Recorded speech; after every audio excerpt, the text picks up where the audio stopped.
রকম একটা ঝামেলা লেগে গেছে। কি একটা অবস্থা, তুমি যদি একবার দেখতে। ঝামেলা লেগে গেছে মানে? হ্যাঁ, তুমুল একটা ঝগড়া লেগে গেছে। তুমুল ঝগড়া লেগে গেছে? তুমি দেখবে নাকি? দেখলে আসো। না, ঝগড়া দেখার কি আছে? আর ঝগড়া কেন লেগেছে সেটাও তো বলছো না। তুমি জানো না পাশের বাসার ভাবির দামি কোনো জিনিস দেখলে হুঁশ থাকে না? সেটা তো আমার জানার কোনো দরকার নেই। হয়েছেটা কি? ভাবি আমার স্বর্ণের বালাটা দেখেছে আর অমনি তার মেজাজ খারাপ হয়ে গিয়েছে। তোমার স্বর্ণের বালা দেখে মেজাজ খারাপ হওয়ার কারণ? ওই যে তুমিও ওকে বানিয়ে দিয়েছো, তার হাজবেন্ড তো আর তাকে বানিয়ে দেয়নি। এই বিষয়টা নিয়ে তাদের মধ্যে ঝগড়া হচ্ছে? হ্যাঁ, এটা নিয়ে তো ঝগড়া করছে। ওদের খাওয়া দাওয়া সবকিছুই বন্ধ। বলো কি, খাবার দাবারও বন্ধ করে রেখেছে? হ্যাঁ, ওই রকম একটা স্বর্ণের বালা ভাবিকে না বানিয়ে দিলে ভাবি বলেছে আর রান্নাই করবে না। এটা তো খুবই খারাপ একটা ব্যাপার। আর তুমি এভাবে ফিক ফিক করে হাসছো কেন? হাসবো না আমি? কত সুন্দর ঝগড়া করছে ওরা। আরেকজনের ঝগড়া দেখে তুমি হাসবে কেন? তোমার হাসির কোনো কারণ তো আমি খুঁজে পাচ্ছি না। আমি এমনিই হাসছি, আমি কি হাসতেও পারবো না? হাসতে পারো, কিন্তু মানুষের কষ্ট দেখে তো হাসতে হয় না। আবার বলছো রান্নাও নাকি করেনি। তুমি রান্না করেছো না? যাও গিয়ে ওনাদেরকে খাবার দিয়ে আসো। কেন? যদি খাবারই খেয়ে নেয় তাহলে তো মাথা ঠান্ডা হয়ে যাবে, ঝগড়া বন্ধ হয়ে যাবে। তো তুমি কি চাচ্ছ যে ঝগড়াটা হোক? অবশ্যই চাচ্ছি। এইরকম ঝগড়া কি সচরাচর দেখা যায় নাকি? বছরে 2-1বার দেখা যায়।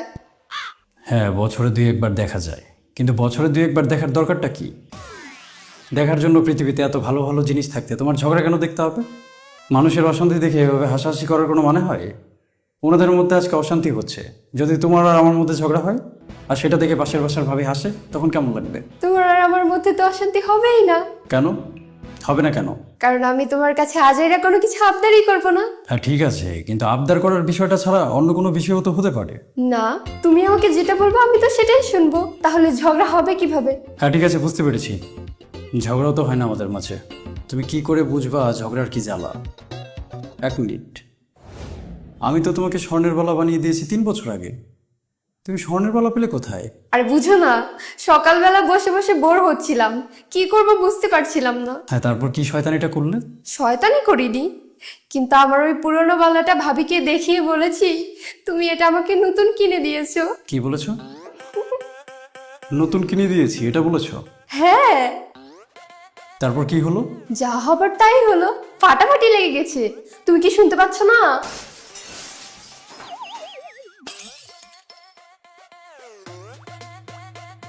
এই যে তুমি এরকম একটা অশান্তি লাগিয়ে দিলে, কাজটা কি তুমি ঠিক করেছো? এখানে আমার দোষটা কি বলো তো? ভাবির লোভ বেশি, এর জন্য ভাবি ঝগড়া করছে। ওনার লোভ বেশি, আর তুমি যে তাকে দেখিয়েছো। হ্যাঁ দেখিয়েছি, তাতে কি হয়েছে? দেখালে কি সেটার জন্য লোভ করতে হবে? তো তুমি তাকে এত দামি বালা দেখিয়েছো, একটু লোভ হতে পারে না? হাজার হলো মহিলা মানুষ। আমিও তো একজন মহিলা, আমাকে যদি কেউ এসে এটা সেটা দেখা আমি কি লোভ করব? আমি কি তোমার সাথে অশান্তি করব, ঝগড়া করব, মারামারি করব, খাওয়া দাওয়া বন্ধ করে দিব? দিবা না? কি বললা তুমি? তুমি আমাকে চেনো না? আমি কোনোদিন এসব করেছি? না, সেটা অবশ্য করনি। আমি বুঝি তুমি সংসারের ভালো খারাপ বিবেচনা করে তারপরে চলাফেরা করো। আমার সাধ্যের বাইরে কখনো আবদারও করো না, কিন্তু তারপরও তুমি পাশের বাসায় যে অশান্তিটা লাগিয়ে দিচ্ছ, সেটা কি ঠিক হচ্ছে? এই সংসারের শান্তি অশান্তি সবই তো তোমার হাতে। তুমি যেমন বুদ্ধিমত্তার সাথে আমাদের সংসারে শান্তি ধরে রেখেছো, তোমার তো উচিত আশেপাশে যারা আছেন তাদেরকে এই বিষয়ে বোঝানো, যাতে তারাও শান্তিতে থাকতে পারে। তুমি সেটা না করে তাদের মাঝে ঝামেলা লাগিয়ে দিচ্ছ। তুমি কেন এমনটা করছো? হ্যাঁ, আমি নিজেরও চিন্তা করবো, আমার মানুষেরও চিন্তা করবো। আমার তো আর খেয়ে দিয়ে কোনো কাজ নেই। খেয়ে দিয়ে তোমার কাজ আছে তো, অনেক কাজ। এই যে জিনিসপত্র নিয়ে গিয়ে মানুষের সংসারে অশান্তি লাগিয়ে দেয়। সেদিন অফিস থেকে ফেরার পথে শুনলাম তাদের মধ্যে ঝগড়া লেগে আছে। নিশ্চয়ই তুমি কিছু করেছিলে। কোন ঝগড়ার কথা বলছো? ওই যে গত মাসে যেটা হলো? হ্যাঁ, সেটার কথাই আমি শুনলাম। সেখানেও তোমার কোনো হাত আছে নাকি? আমার হাত পা কোনো কিছুই ওখানে নেই। আমি শুধু বলেছিলাম আমার শাশুড়ি আমাকে কোনো কাজ করতেই দেয় না। আচ্ছা, তারপর? আর তারপর শুধু বললাম আমি সারাদিন শুয়ে বসে কাটাই আর আমার শাশুড়ি সব কাজ করে। মিথ্যে বললে? মা তো কোনো কাজ করেন না, সব কাজ তো তুমি একা করো। হ্যাঁ করি, কিন্তু আমার বলতে ইচ্ছা হয়েছে তাই বলেছি। এটা বলে কি আমি মাকে ছোট করলাম? আমি তো তাকে বড় করলাম যে সে আমার কাজে হেল্প করে। হ্যাঁ সেটা ঠিক আছে, কিন্তু যেহেতু মা অসুস্থ, কোনো কাজ তো তিনি করতে পারেন না, সব তোমাকেই করতে হয়। তাহলে মিথ্যা বলার দরকারটা কি ছিল? বলতে ইচ্ছা হয়েছে তাই বলেছি। ভাবির একটাই কথা, তার কাজে তার শাশুড়ি কেন হেল্প করে না? তারপরে শুরু হয়ে গেল তুমুল ঝগড়া। আর সেই ঝগড়ার গডফাদার হচ্ছে তুমি। কি যে বলো না। আমি না মাঝে মাঝে বুঝতে পারি না তুমি কি ভালো নাকি পচা। আমি পচা হতে যাবো কেন? তুমি এই সংসারটাকে যেভাবে সামলাচ্ছ, খুব কম নারী আছে যারা এত বুদ্ধিমত্তার সাথে সংসারটাকে সামলাতে পারে। তুমি মাকে কোনো কাজ করতে দাও না, সব কাজ নিজে একা করো, মাকে নিজের মা মনে করো। আমার সামর্থ্যের বাইরে কখনো কোনো কিছু আবদার করো না। আমাদের সংসারে যখন যেটা লাগছে, নিজের শ্রম দিয়ে হোক, তোমার স্যালারির টাকা দিয়ে হোক, তুমি কিন্তু সেটা করে যাচ্ছ। সেদিক থেকে তুমি একজন ভালো মানুষ। আবার ঠিক একই সময় তুমি পাশের বাসায় অশান্তি করানোর জন্য মিথ্যা বলে যাচ্ছ, তাকে ভুলভাল বোঝাচ্ছ। তখন আমার মনে হয় যে তুমি খুবই পচা একটা মানুষ। আমি কিন্তু তাদেরকে ঝগড়া করতে বলি না, তাই না? না, সেটা করো না, কিন্তু তুমি তাদেরকে এমন কিছু বলো যেটা শুনে তাদের মনটা ছোট হয়ে যায়। যাদের মন এমনিতেই ছোট, তাদেরকে আমি যাই কিছু বলি না কেন, তারা মন ছোট করবেই। বুঝতে পেরেছি। দোষ যে শুধু তোমার একার তা কিন্তু না, তারও দোষ রয়েছে। তারও তো তার স্বামীর অ্যাবিলিটি বুঝে আবদার করা উচিত। তোমার ভালো ভালো জিনিসপত্র দেখে সে যদি তার স্বামীকে প্রেশারাইজ করতে থাকে, সেটা সে ঠিক করছে না। তারপরেও তোমাকে একটা কথা বলি, খুব মনোযোগ দিয়ে শোনো। তোমাকে ধমকানোর ইচ্ছে কিন্তু আমার নেই। না, ধমকাতে হবে কেন? তুমি এমনি বলে কি আমি শুনি না? হ্যাঁ, শোনো শোনো বলেই ধমকাতে হয় না। হাদিসে কিন্তু এমন একটা ঘটনা আছে যে একজন মানুষ 100 মানুষকে হত্যা করেছে, তারপর সে অনুশোচনায় ভুগেছে, আল্লাহর কাছে ক্ষমা চেয়েছে, সে আল্লাহর ক্ষমাও পেয়েছে এবং পরবর্তীতে সে জান্নাতেও যেতে পারবে। এটা কি তুমি শুনেছো? হ্যাঁ, শুনেছিলাম। এখান থেকে কিন্তু আমাদের শেখার একটা বিষয় আছে। বলো তো কি? কি? আমরা যতই খারাপ হই না কেন, যতই অপরাধ করি, যতই পাপ করি না কেন, আল্লাহ তাআলার ক্ষমার চেয়ে বড় মাপের পাপ কিন্তু আমরা কখনো করতে পারবো না। তিনি চাইলে যে কোনো সময় আমাদেরকে ক্ষমা করে দিতে পারেন। তো যে মানুষটা 100 মানুষকে হত্যা করেছে, তার চেয়ে বাজে মানুষ তো আর কেউ হতে পারে না। কিন্তু সে শুধুমাত্র অনুশোচনা করে আল্লাহর কাছে ক্ষমা চেয়েছে বলে সে ক্ষমা পেয়ে যাবে। আরেকটা হাদিসে কিন্তু এমনটা এসেছে যে একজন নারী খুবই ঘৃণিত, সে অনেক পাপ কাজ করেছে জীবনে, কিন্তু শুধুমাত্র সে কুকুরকে পানি খাইয়েছে বলে সে জান্নাতে যাবে। এটা কি শুনেছো? হ্যাঁ, শুনেছিলাম। আবার এমনটাও তো শুনেছো যে একজন মানুষ আল্লাহ তাআলার অনেক ইবাদত করেন, অনেক ভালো ভালো কাজ করেন, কিন্তু সে তার ভালো কাজ নিয়ে, ইবাদত নিয়ে অহংকার বোধ করেন। শুধুমাত্র তার অহংকারের কারণে আল্লাহ তাআলা তাকে পছন্দ করেন না। শেষ বিচারের দিন আমরা কেউ কিন্তু আমাদের ভালো কাজের হিসাব দিয়ে জান্নাতে যেতে পারবো না, যতক্ষণ পর্যন্ত আল্লাহ তাআলার পক্ষ থেকে ক্ষমা না আসবে।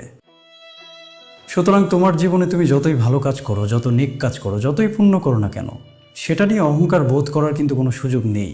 এত এত ভালো কাজ করার পরও আল্লাহ তাআলা কিন্তু তার এই অপরাধটাকে ক্ষমা করবেন না, কারণ আল্লাহ তাআলা অহংকারীকে পছন্দ করেন না।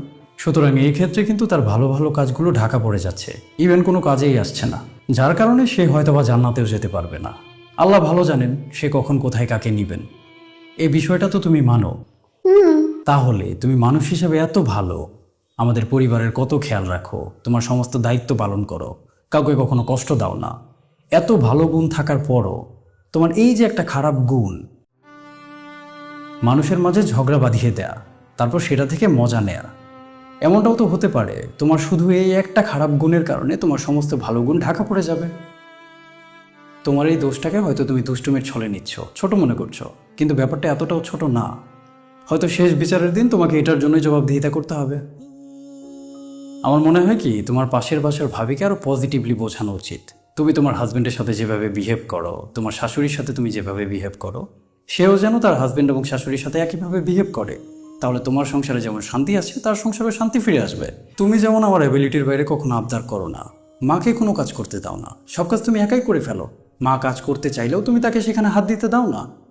একইভাবে তুমি তো পাশের বাসার ভাবিকেও বোঝাতে পারো, সে যেন তার স্বামীকে প্রেশারাইজ না করে, শাশুড়িকে প্রেশারাইজ না করে। তাতে কি হবে বলো তো? তাদের সংসারটা ভালো থাকবে, শান্তিতে থাকবে। আর তাদের সংসারটা শান্তিতে থাকলে আমাদের তো কোনো ক্ষতি নেই, তাই না? তাহলে এমন একটা কাজ, যে কাজটা করলে তোমার নিজের কোনো ক্ষতি হচ্ছে না, কিন্তু আরেকজন মানুষের অনেক উপকার হচ্ছে, তাহলে সেই কাজটা আমাদের অবশ্যই করা উচিত। হ্যাঁ, সেটা অবশ্য করা উচিত। কিছু মাস আগের একটা কথা মনে পড়ে গেল। তোমার বান্ধবীর একটা জামদানি শাড়ি দেখিয়ে ভাবিকে উস্কে দিয়েছিলে, যে শাড়িটা কিনা তোমার নিজেরও ছিল না। হ্যাঁ, ছিল না, বান্ধবীর কাছ থেকে নিয়ে এসেছিলাম, ভাবিকে দেখিয়েছি, তারপর আবার ফেরত দিয়ে দিয়েছি। হ্যাঁ, এই কাজগুলো করে তুমি সাময়িক সময়ের জন্য আনন্দ পেয়েছো। এখন তুমি আমাকে বলো, এই যে সাময়িক আনন্দের জন্য তুমি আরেকজন মানুষের ক্ষতি করলে, এই কাজটা কি তুমি ঠিক করেছো? না, সেটা তো ঠিক করিনি।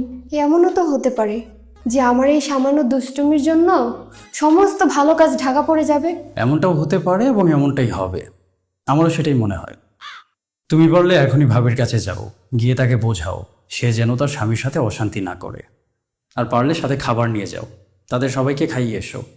খাবারটা খেলে তাদের মাথাটা ঠান্ডা হবে। হ্যাঁ, আমি এখনই ভাবিকে যা বলার বুঝিয়ে বলছি। তাড়াতাড়ি যাও। আর হ্যাঁ, খাবারটা কিন্তু নিয়ে যাবা। ঠিক আছে, তোমার জন্য খাবার বার আছে, তুমি খেয়ে নাও। আর আমি মাংসের বাটিটা ভাবিদের বাসায় নিয়ে যাচ্ছি। ঝগড়া আরো বেড়েছে, দেখেছো? আমি তাড়াতাড়ি যাচ্ছি। আপনার প্রতিবেশীদের পর ভাববেন না, তাদেরকেও নিজের পরিবারের মানুষ মনে করুন। তাদেরকে ভালোবাসুন, তাহলে আল্লাহ তাআলা আপনাকে ভালোবাসবেন। তাদের বিপদে আপদে পাশে থাকার চেষ্টা করুন, তবে আপনার বিপদে আপদে আল্লাহ আপনার পাশে থাকবেন। তাদের দোষ ঢেকে রাখার চেষ্টা করুন, তবে আল্লাহ তাআলা নিজে আপনার দোষ ঢেকে রাখবেন। সবার প্রতি ভালোবাসা ছড়িয়ে দিন, কারণ ভালোবাসা ছড়ালে কমে না, বরং বাড়ে।